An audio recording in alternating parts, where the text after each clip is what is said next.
Risk management credit rating से related ये है second video. First video go through नहीं किया तो जल्दी से चैनल को सब्सक्राइब कर लो और बेल नोटिफिकेशन आइकन को क्लिक करते हुए वो वीडियो को गो थ्रू कर लेना, क्योंकि काफी कंसेप्ट्स हमने उस वीडियो में कवर किए थे। So those will be definitely very much helpful. So let's start the second session and the question number 12 it says a newly chartered small finance bank is establishing its credit operations to comply with the regulations set forth by the Reserve Bank of India for participating in the National Credit Information System. What is the bank's primary obligation regarding credit information companies? तो credit information companies को लेकर के bank की primary obligation क्या है उसके बारे में we need to answer. The option one, it says the bank must become a member of CIBIL as it is first and largest CIC. The bank must become member of at least one RBI accredited CIC and become submit borrow data monthly. The bank must submit a member of all four domestic CICs, and that is CIBIL, Equifax, Experian, CRF, Highmark. The bank must pay a one-time membership fee of rupees 10,000 to the RBI to access the credit information system. So what will be the correct answer for this? जल्दी से जल्दी answer post कीजिएगा. So if we look at the option A, CIBIL जो है वो पहली CIC establish तो है, लेकिन रेगुलेशन कहती है कि आपको हर एक सीआईसी का मेंबर बनना पड़ेगा, नॉट स्पेसिफिकली सिबिल का मेंबर, हर एक क्रेडिट इंफॉर्मेशन कंपनी का मेंबर बनना पड़ेगा. So option A is not correct. If we look at the option B, that the bank must become member of at least one RBI accredited CIC and submit the borrow data on the monthly basis, तो अब इसमें भी even ऑल्ट्रेशंस हैं, changes कर दिए गए हैं system में. हाँ, डेफिनेटली ये चीज जरूर है. As per the regulation under the CICRA 2005, हर एक क्रेडिट इंस्टीट्यूशन जैसे में बैंक, एनबीएफसी, कोऑपरेटिव बैंक सभी शामिल हैं, उनको कम से कम एक क्रेडिट इंफॉर्मेशन कंपनी का मेंबर तो बनना पड़ेगा. एंड फर्दर मेन पर्पस यही है कि इंश्योर करना कि सभी लेंडर्स कंट्रीब्यूट करेंगे toward the borrowers credit history, ताकि जो ट्रांसपेरेंसी है वो बनी रहेगी, क्रेडिट डिसिप्लिन बना रहेगा. And the second one it's related to mandatory data submission, यानी कि इंस्टीट्यूशंस को डाटा सबमिट करना पड़ेगा, डाटा अपडेट करना पड़ेगा मंथली बेसिस के ऊपर या ज़्यादा फ्रिक्वेंसी के ऊपर. एंड अभी आरबीआई एक मैंडेट लेकर के आ रहा है जिसके तहत जो बैंक्स हैं उनको ऑलमोस्ट रियल टाइम में डाटा अपडेट करना पड़ेगा. Loan approvals, repayments, defaults, overdues, write offs and credit card usages and breaches जो भी हो सभी से related, right. That is why this is important. ठीक है जी. सो option B is definitely the correct answer in this regard, right? Now, the option C, it says related that the bank must become member of all four domestic CIC. So previous version जो था guidelines का वो ये suggest करता था कि membership चाहिए सभी CICs में, लेकिन पर्टिकुलरली ऑब्लिगेशन जो है वो कम से कम एक CIC से रिलेटेड है. एंड फर्दर अभी ये कहा गया कि आपको सभी का मेंबर तो बनना ही पड़ेगा, making this option incorrect as per the document over there. लेकिन पॉइंट ये है कि आपको अभी के फिलहाल के पॉइंट के हिसाब से मेंबर बनना पड़ेगा. So option C is also correct, यानी कि आपको किसी एक का बनना है ऐसा प्रोविजन था, लेकिन अभी के लिए जो रूल है डेट सेज कि आपको सभी का ही मेंबर बनना पड़ेगा. So option C is also correct. If we look at the option D, it says कि मेंबरशिप फी पे करनी पड़ेगी 10,000 रुपीज की. तो this membership fees is rupees 10,000 per CIC, not to the Reserve Bank of India but per CIC ये fees जो है वो 10,000 की है. एक बार की फीस नहीं है कि एक बार आपने आरबीआई को दे दिया तो आप असेस कर पाओगे क्रेडिट इंफॉर्मेशन सिस्टम को. ये हर एक सीआईसी के लिए 10,000 रुपए की फीस है, जो एक मेंबरशिप फीस है, right. Now let's move toward the question number 13. It says in the aftermath of the 2008 financial crisis, it was discovered that many mortgage-backed securities that were rated AAA ultimately became worthless. A similar failure was observed in IL and FS crisis, where the company held a high AAA rated despite severe underlying cash flow problems. What critical lesson regarding the credit rating do these failures underscore? तो क्या चीज हमें देखने को मिलती है इन crisis के through? We need to answer that, right. So we need to understand कि एक्चुअल में क्राइटेरिया क्या था, चीजें क्या हुई थी. देखो, अगर हम 2008 के ग्लोबल फाइनेंशियल क्राइसिस की बात करते हैं या फिर आईएल एंड एफएस की बात करते हैं, दोनों केस में यही था. IL and FS basically infrastructure leasing and financial services थी, जिनके पास ट्रिपल ए रेटिंग के सर्टिफिकेट्स थे, क्रेडिट रेटिंग्स थी इंडियन एजेंसी से रिलेटेड. उसके बाद भी उसमें डिफ़ॉल्ट हुआ, उसकी डेब्ट ऑब्लिगेशंस में डिफ़ॉल्ट हुआ। इन्वेस्टिगेशंस ने रिवील किया कि गवर्नेंस काफ़ी पुअर थी, कैश फ्लोज़ का काफ़ी ज़्यादा कमी थी एंड जो इंटर कंपनी लेंडिंग थी, उसमें भी ट्रांसपेरेंसी नहीं थी।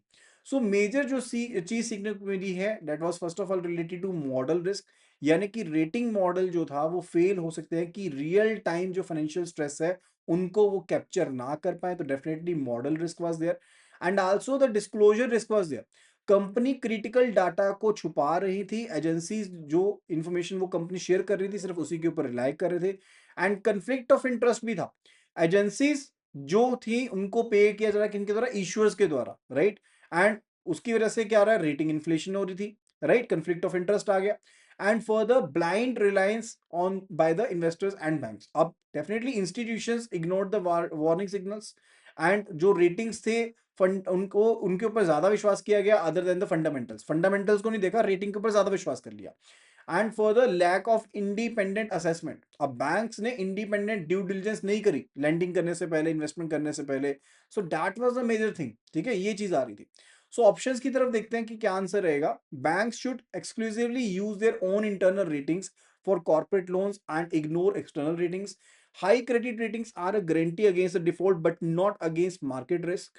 And the rating agencies and banks must prioritize the analysis of the actual cash flows and not be misled by asset size or complex structures. And ratings must be reviewed frequently. External ratings from the international agencies like S&P, like Standards and Poor's and Moody's are inherently more reliable than those from the domestic agencies. So which one is the right answer? देखो, अगर तो option D की बात करें कि external agency ज्यादा helpful है, ऐसा कुछ भी नहीं है। तो अगर ऐसा होता तो जीएफसी ना होता, ग्लोबल फाइनेंशियल क्राइसिस ना होता। तो ऑप्शन डी तो डेफिनेटली करेक्ट नहीं है।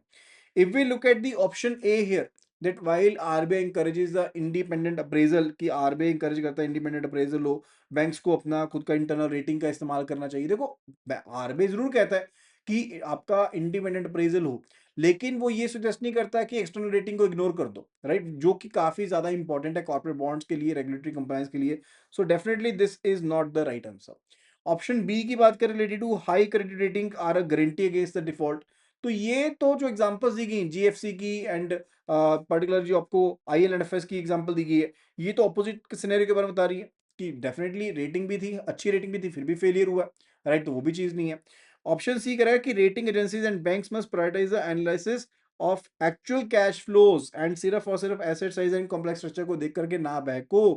तो डेफिनेटली स्पेसिफिक लेसन हमें इन क्राइसिस से देखने को मिले हैं, लाइक आईएलएनएफएस से एक लेसन सीखा गया, right, that agencies must assess the actual cash flows, सिर्फ और सिर्फ एसेट्स को मत देखो, right. And for layman brothers collapse, lesson was that the ratings on the complex security जो दी गई थी उनको ज्यादा फ्रिक्वेंटली रिव्यू करो, ठीक है, नहीं तो वो वर्थलेस मानी जाएंगी, right.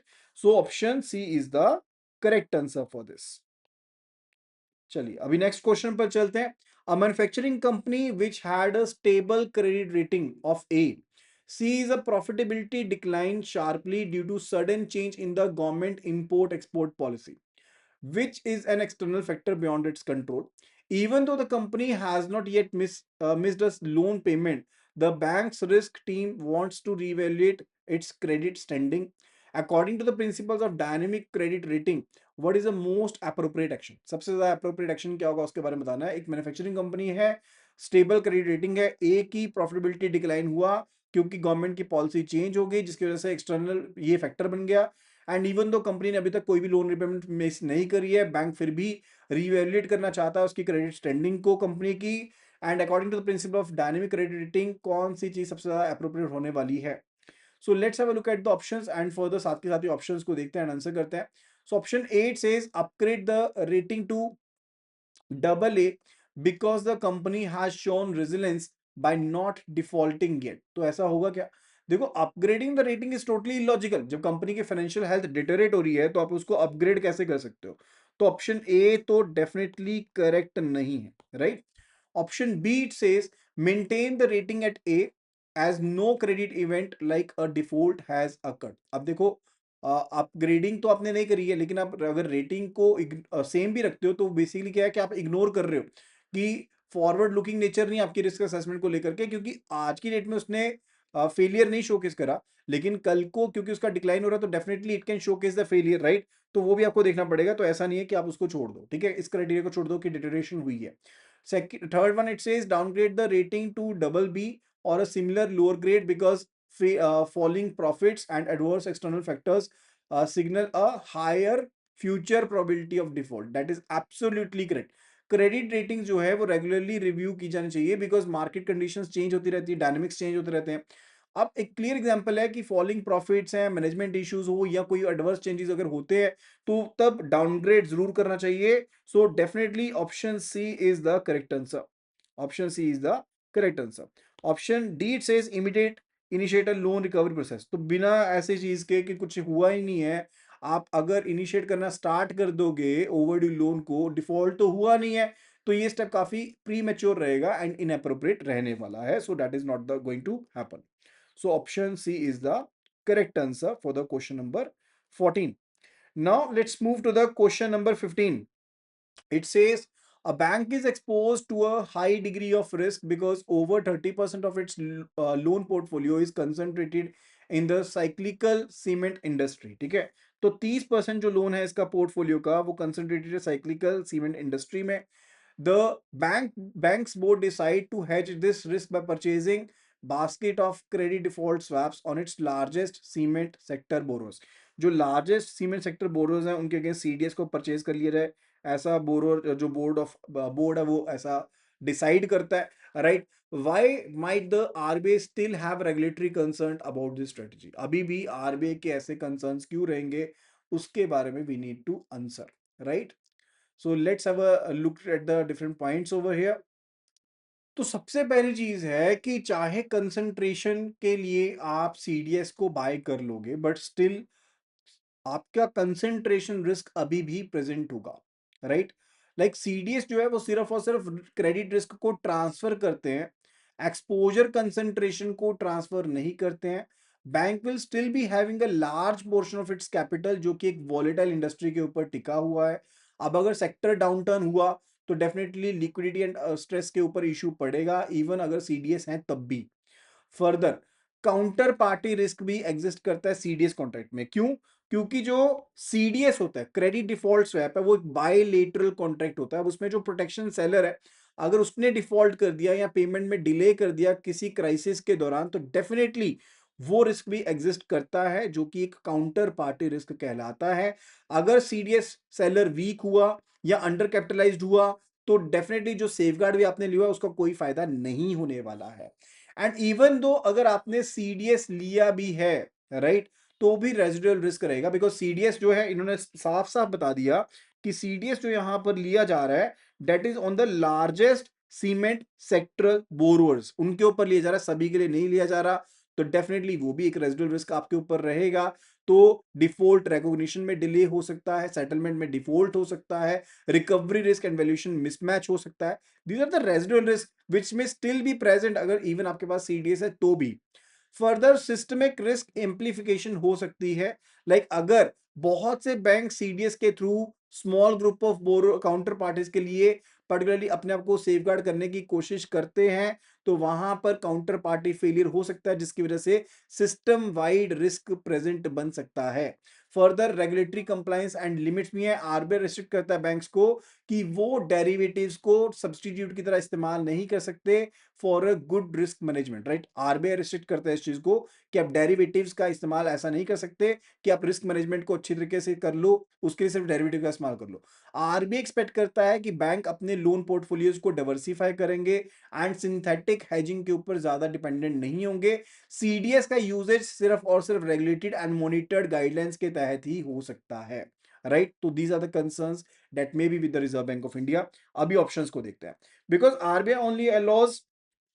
RBI only allows CDS to be used for hedging infrastructure projects and not the manufacturing sectors, because RBI guidelines prohibit banks from using from of any credit derivatives due to 2008 financial crisis over there, because the bank is using macro level mitigation tool CDS for micro level problem, right? पहली चीज तो ये है कि CDS ना macro level के लिए नहीं होते हैं, माइक्रो लेवल के लिए होते हैं। Because banks might under estimate the true credit risk, risk miss pricing हो सकती है or become sellers of CDS themselves, increases their speculative exposures, which are key regulatory concerns, right? तो आरबीआई के concerns इन चीजों से रिलेटेड रहते ही रहते हैं. Now if we look at the options, देखो जो ऑप्शन ए है कि सीडीएस का इस्तेमाल जो है हेजिंग इंफ्रास्ट्रक्चर प्रोजेक्ट के लिए होता है, ऐसा कुछ भी नहीं है. सीडीएस का यूज रिस्ट्रिक्टेड नहीं है स्पेसिफिक सेक्टर्स के लिए, रिस्ट्रिक्टेड ऐसा कुछ भी नहीं है. It note that they are applicable to bonds and public traded debt, right? So option A is not the correct answer.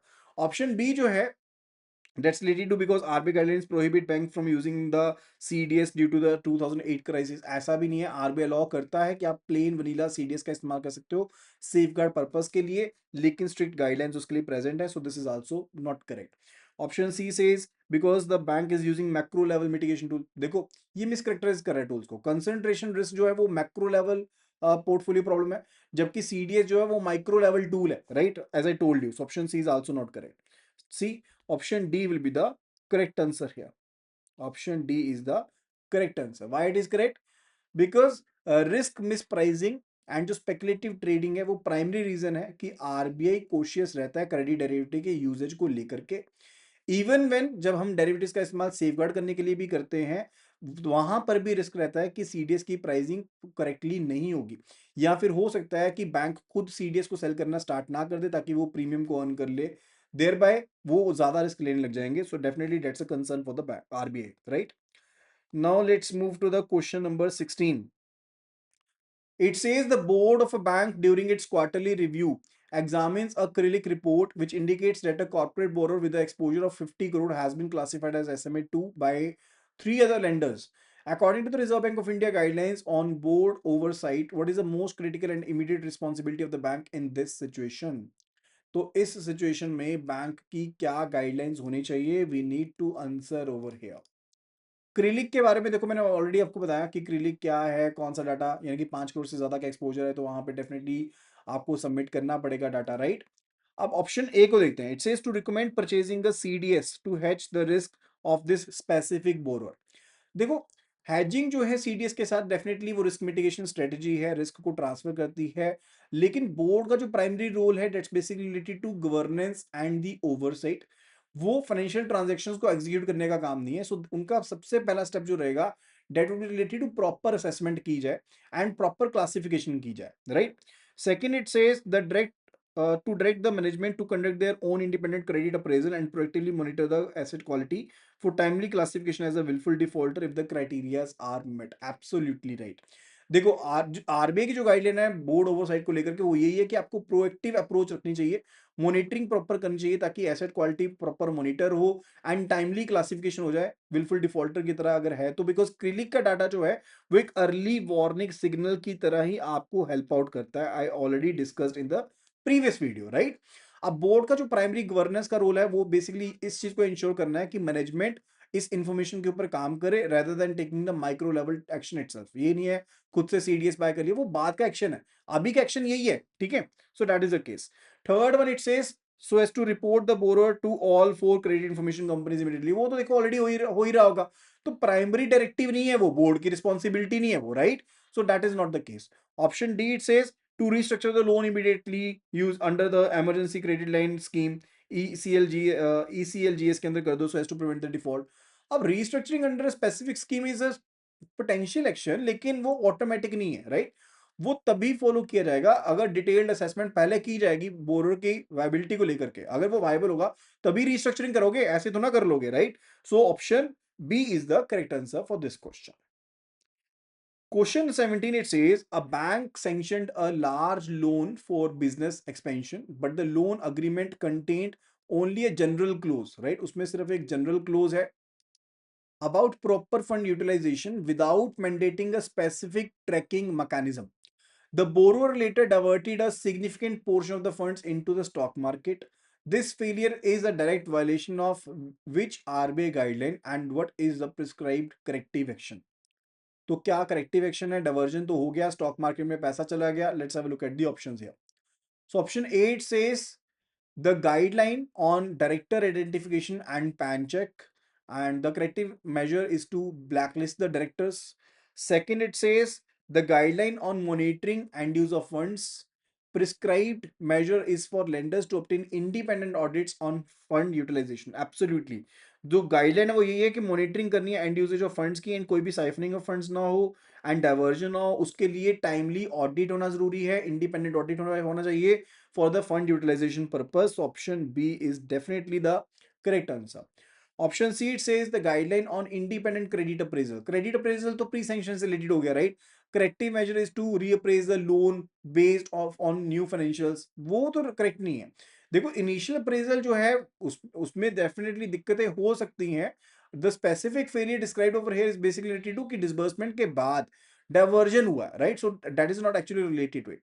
The fourth one, it says the guideline on scrutiny of promoters equity capital, कि promoter की equity capital की तरफ देखो.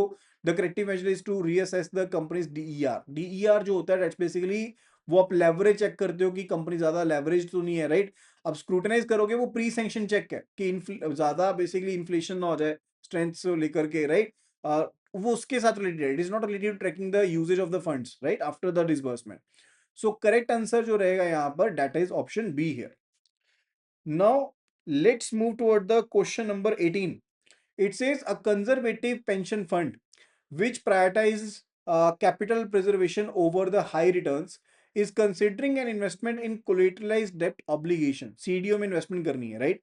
तो एक conservative pension fund है जो prioritise करता है कैपिटल प्रिजर्वेशन को over high returns, right. is considering investment in CDO based on the typical structure of a CDO, which tranche would be the most suitable for the investor and what is its inherent trade off, right. So क्या trade off रहेगा उसके बारे में we need to tell. देखो first of all we need to tell कि हमारे पास if we are talking about the conservative pension fund है जो प्रायोरिटाइज कर रहा है, तो उसके बारे में जानना जरूरी है कि एक्चुअल में होता क्या है. सीडीओ के बारे में आई ऑलरेडी टोल्ड यू कि डिफरेंट ट्रेंचेस में होता है. मेजनिन है, सीनियर ट्रेंच है या जूनियर ट्रेंच है, राइट. वो ऑलरेडी मैं आपको रिस्क कैटेगरी बताई हुई है, राइट.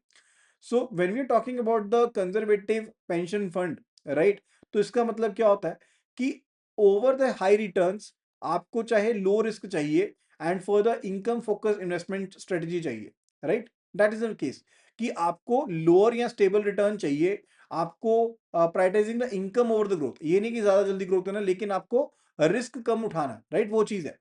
तो उस केस में डिफरेंट ट्रेंचेस होते हैं. We are having the equity tranche. अब इक्विटी ट्रेंच तो सबसे ज्यादा रिस्की होता है, राइट. मेजरिन ट्रेंच में मीडियम रिस्क होता है, सीनियर ट्रेंच में आपका सबसे कम रिस्क होता है, राइट. तो कौन से ट्रेंच में सबसे ज्यादा पैसा लगाया जाएगा, तो definitely option C is the correct answer. Because मैंने आपको ऑलरेडी बताया था कि सीडीओ के केस में सेफेस्ट इन्वेस्टमेंट जो है that's related to the senior tranche, right. So option C will be the correct answer. यहां पर मीडियम रिस्क प्रेजेंट है, medium risk is there, and this is highest risk. This is carrying the highest risk, right. तो senior trench जो है वो सबसे ज्यादा safest investment है because it always get paid first in case of the default event. And साथ के साथ वो एक्सप्लिसिटली मेंशन भी करता है इस चीज के बारे में. इन्वेस्टर्स जिनको लो रिटर्न चाहिए वो सीनियर ट्रेंच को बाय करते हैं, बट उनको लो रिटर्न भी मिलेगी, राइट. सो जो ऑब्जेक्टिव है यहाँ पर कंजर्वेटिव पेंशन फंड का, उसके साथ ये मीटअप करता है. So now let's move to question number 19. It says a bank's credit department needs to make two separate decisions. First, whether to approve a rupees 10 lakh working capital loan for a local small business. Second, whether to invest in a 50 crore rupees bond issued by a large publicly listed corporation. Which types of credit ratings would be most appropriately used for these decisions respectively, right. So जल्दी से जल्दी हमें answer करना है post कि यहाँ पर decision लेने दो कि रिलेटेड टू, एक तो अप्रूवल है कि 10 लाख के लोन में उसने इन्वेस्टमेंट करनी चाहिए वर्किंग कैपिटल के रिलेटेड, या फिर पर्टिकुलरली जो 50 करोड़ का है एक बॉन्ड्स हैं कंपनी ने इशू करे उसमें इन्वेस्टमेंट करनी चाहिए उसके बारे में, right. So first of all if we are talking about the rupees 10 lakh working capital loan to small business, उसके लिए इंटरनल क्रेडिट रेटिंग का इस्तेमाल किया जा सकता है कि बोरो की क्रेडिट वर्दीनेस को चेक करे based on the internal risk assessment model. And bank अपना खुद का क्रेडिट डिपार्टमेंट का या फिर इंटरनल क्रेडिट रिस्क टीम का इस्तेमाल कर सकता है.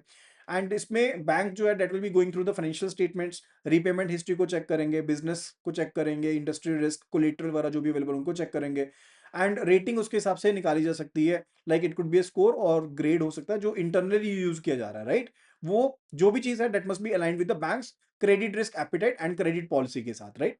And when we are talking about the 50 crore bond issued by large company जो पब्लिकली लिस्टेड कॉर्पोरेशन है एंड उसमें इन्वेस्टमेंट करनी है, तो definitely bank external credit rating का इस्तेमाल करेगा ताकि जो डिफॉल्ट रिस्क है उसको इवेल्युएट कर पाए, right.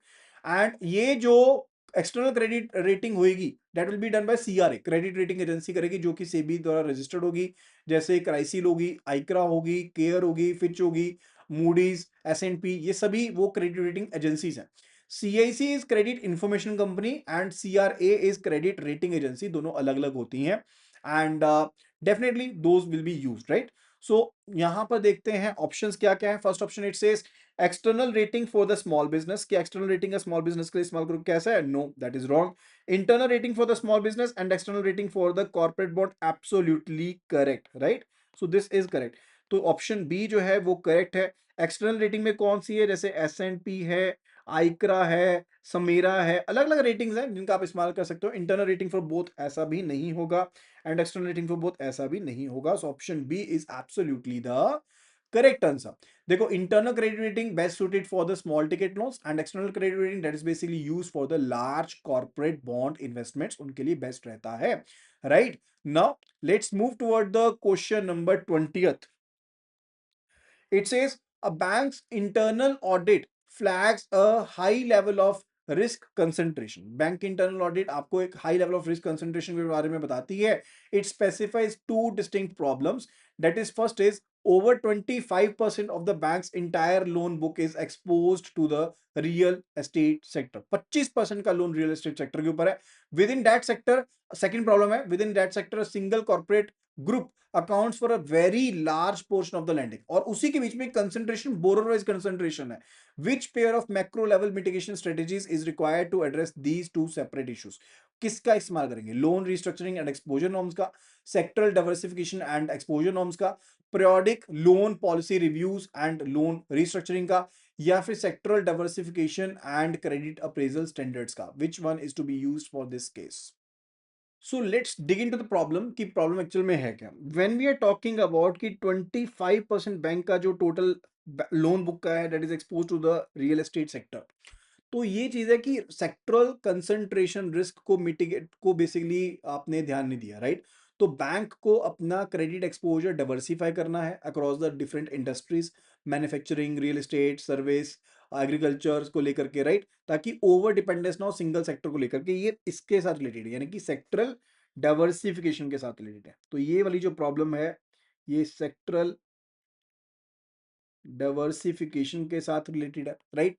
And when we are talking about the high exposure within the category, यानी कि सिंगल कॉर्पोरेट को आपने ज्यादा दे दिया एक पर्टिकुलर सेक्टर के बीच में, that is group borrow concentration risk. वो किसके साथ रिलेटेड है, ये ग्रुप बोरोर के साथ रिलेटेड है, कि ग्रुप बोरोर की जो एक्सपोजर की कंसंट्रेशन की लिमिट है आपने उसको फेज आउट कर दिया, आपने माना ही नहीं उसको, राइट। तो ग्रुप बोरोर कंसंट्रेशन रिस्क शामिल रहेगा, राइट। तो ये दो चीजें यहां पर एग्जिस्ट करती हैं।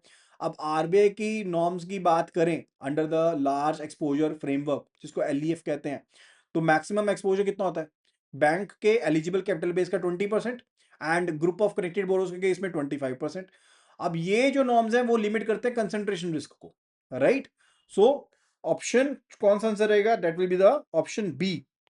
Option B, sectoral diversification for a particular sector and exposure norms related to the group norms for individual, right. So option B is the correct answer. Next question it says a analyst is evaluating a well established company in fast fashion industry. The company's financial statements show strong profitability and a low debt to equity ratio. However, the management team has a reputation for aggressive, high risk strategies, and the industry itself is facing intense competition and regulatory scrutiny over the environmental practices. How should the analyst approach this rating? तो एक credit analyst है जो कि evaluate कर रहे हैं well establish company जो कि फास्ट फैशन इंडस्ट्री में है। कंपनी का फाइनेंशियल स्टेटमेंट जो है वो प्रॉफिटेबिलिटी काफी अच्छी शोकेस कर रहा है एंड डीईआर यानी कि डेब्ट टू इक्विटी रेशियो भी काफी अच्छी है, लेकिन मैनेजमेंट टीम की जो रेपुटेशन है वो काफी अग्रेसिव है, हाई रिस्क स्ट्रेटेजीज है and industry itself is facing very intense competition and regulatory scrutiny है over the environmental practices, right. So किस तरह से एनालिस्ट अप्रोच करेगा इस रेटिंग को। So options it says that the so as to assign a high rating like triple A based solidly in the strong financial strength, यानी कि जो financial strength है स्ट्रॉन्ग है, उसको देखते हुए रेटिंग अच्छी उसको दे दो। Second, it says the rating should be primarily driven by low collateral available, low collateral available के थ्रू होनी चाहिए, उसी के साथ ड्रिवन होनी चाहिए। And the third one, it says the analyst must balance the strong financials against the significant risk posed by the weak management quality and high industry risk, likely resulting in a moderate speculative credit rating। यानी कि मिला जुला response दे दो कि strong financials तो है ही हैं, लेकिन साथ के साथ इंडस्ट्री रिस्क भी है, तो उसके कारण से जो ग्रेडिंग रेटिंग करनी है वो डबल भी कर दो। And further option D, it says high rating is justified because strong management as indicated by profitability is the most important factor. तो किस चीज के हिसाब से देंगे, तो आपको मिक्स को देखना पड़ेगा। देखो, अगर हम ऑप्शन ए को कंसीडर करते हैं तो ये इनकरेक्ट है। व्हाई? बिकॉज ये इग्नोर करता है दो फैक्टर्स को, यानी कि जो चार की फैक्टर्स थे उनमें से दो फैक्टर्स को ये बेसिकली इग्नोर कर देता है, right? Like management and industry risk को ये इग्नोर कर दे रहा है। जो आईएल एंड एफएस केस था वो एक प्राइमरी एग्जांपल है इस केस में कि उसकी रेटिंग अच्छी दी गई थी, राइट? तो उनको इग्नोर किया गया था। सो डेफिनेटली ऑप्शन जो ए है that is not the correct answer. अगर हम ऑप्शन बी की बात करते हैं, राइट, तो कोलेटरल एक फैक्टर है, लेकिन वो एक फैक्टर है। एक फैक्टर तो हमारे पास हो गया that you are to look for the management and the industry risk, कि आपने उसको भी गो थ्रू करना है, फाइनेंशियल स्ट्रेंथ को भी गो थ्रू करना है, प्रमोटर एंड मैनेजमेंट को भी गो थ्रू करना है, कोलेटरल को भी गो थ्रू करना है। लेकिन अकेली कोलेटरल के बेस पर तो रेटिंग नहीं कर सकते ना, तो option B is also wrong. So analyst जो है वो बैलेंस करेगा स्ट्रॉन्ग फाइनेंशियल्स को अगेंस्ट द सिग्निफिकेंट रिस्क जो weak management and high industry risk के साथ रिलेटेड है, तो उसके अकॉर्डिंग एक रिस्क जो आपकी रेटिंग है वो दे दी जाएगी। So answer is going to be the option C. तो ऑप्शन सी जो है that is going to be the correct answer here, right? So now let's move to the question 22. When a bank issues a credit linked note to transfer the risk of a corporate loan to investors, the transaction is often managed through a special purpose vehicle. What is the primary function of the SPV in this structure? तो SPV क्या करता है? SPV credit linked notes में convert करता है, यानी कि जो पास थ्रू सर्टिफिकेट्स होते हैं या फिर जिनको हम पर्टिकुलर कहते हैं एसटीआर होते हैं जो इशू किए जाते हैं, राइट? तो वो किसके द्वारा इशू किए जाते हैं? Those are being issued by the SPV, special purpose vehicle या स्पेशल पर्पस एंटिटी इशू करती है, राइट? तो ऑप्शंस वाइज देखते हैं। Option 8 says the SPV's role is to provide a guarantee to investors that their principal will be return. तो guarantee नहीं देता, SPV guarantee नहीं देता। This is opposite of the SPV's function, right? जो investors हैं CLN के, वो creditors को बियर करते हैं। There is no guarantee of principal return in case of default. So option A तो हो गया गलत, कोई गारंटी नहीं होती है। Option B, it says the SPV is the entity that pays the premium to the bank for hedging the risk. ऐसा भी कुछ नहीं है, एसपीवी कोई भी प्रीमियम पे नहीं करती है।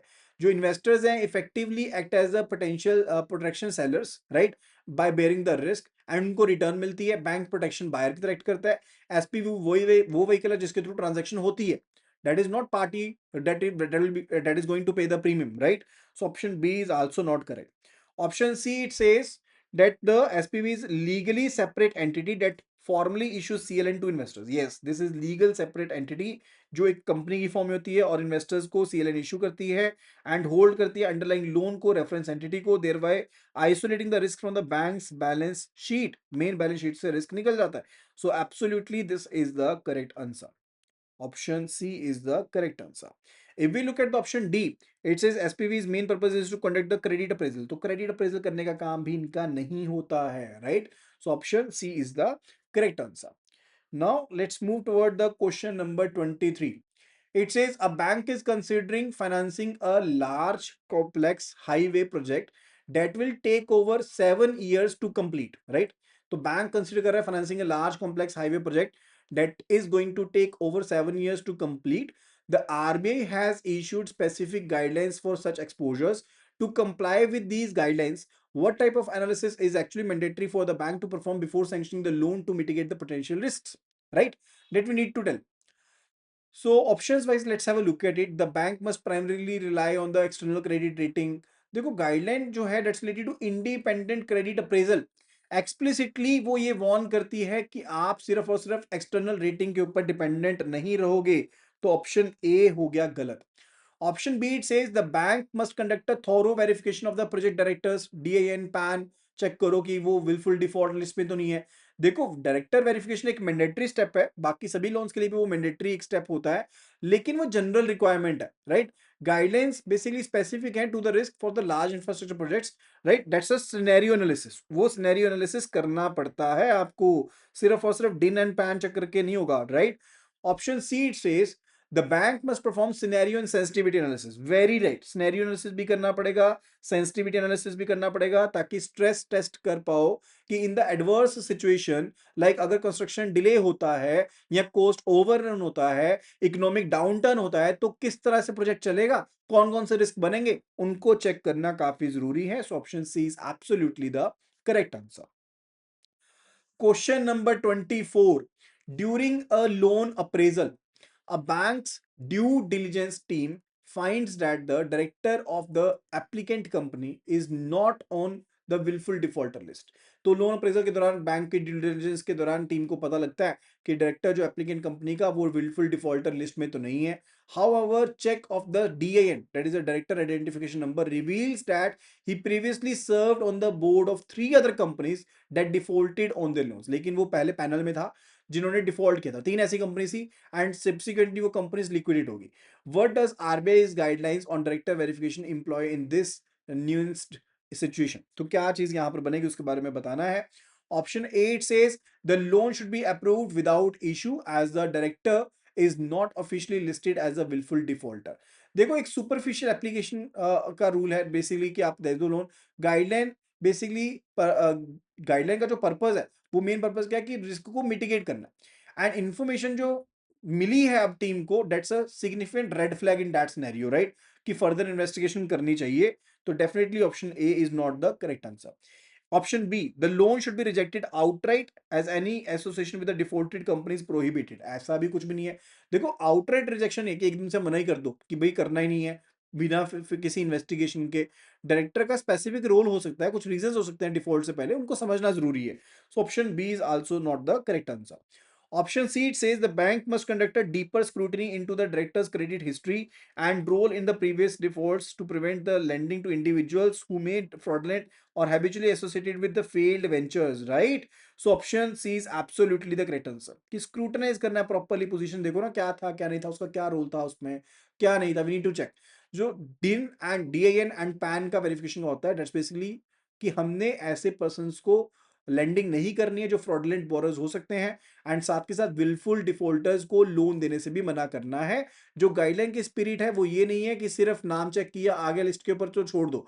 इट बेसिकली इंप्लॉयज की थोरो चेक करो कि उसकी क्रेडिट हिस्ट्री क्या थी, ताकि हम उसका ट्रैक रिकॉर्ड चेक कर पाए, एंड जो कि काफी ज्यादा क्रूशियल है so as to assess the management quality, and हम लोन को डिफॉल्ट होने से बचा सकते हैं, जैसे कि विजय माल्या के केस में भी देखने को मिला था, राइट। तो ये चीज चेक करना काफी ज्यादा जरूरी है, सिर्फ फाइनेंशियल्स के ऊपर बेस पर लोन ना दे दो, डिफॉल्ट लिस्ट में नहीं है सिर्फ लोन दे दो, ऐसा नहीं है, आपको थॉरली चेक करना पड़ेगा चीजों को, right. So option C is the correct answer.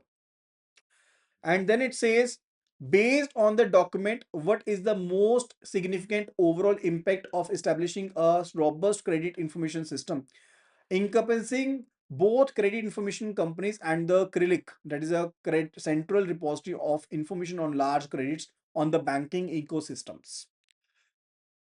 So based on the document what is the most significant overall impact, कि क्या इंपैक्ट है कि आप क्रेडिट इंफॉर्मेशन सिस्टम में क्रेडिट इंफॉर्मेशन कंपनीज बनाते हो एंड क्रेडिट को लेकर के आए हो, बैंकिंग इकोसिस्टम में क्या इंपैक्ट है। It primarily benefits the banks by allowing them to charge higher interest rates to all the borrowers. It centralizes all the credit risk in the Reserve Bank of India, making individual banks less responsible. It creates a more efficient and stable credit market by enabling better risk assessment. Definitely option C, कि आप credit risk assessment ज़्यादा better way में कर पा रहे हो and इससे fraud होने से बचेगा, and low risk borrowers जो होंगे उनको faster approval मिलेगा जिससे NPA definitely कम होगा, right? So answer is option C here.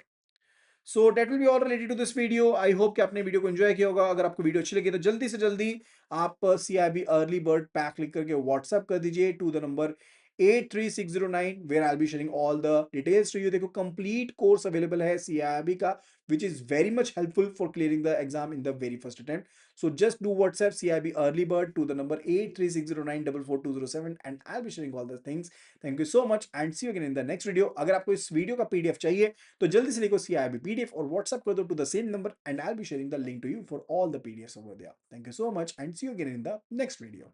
Happy learning.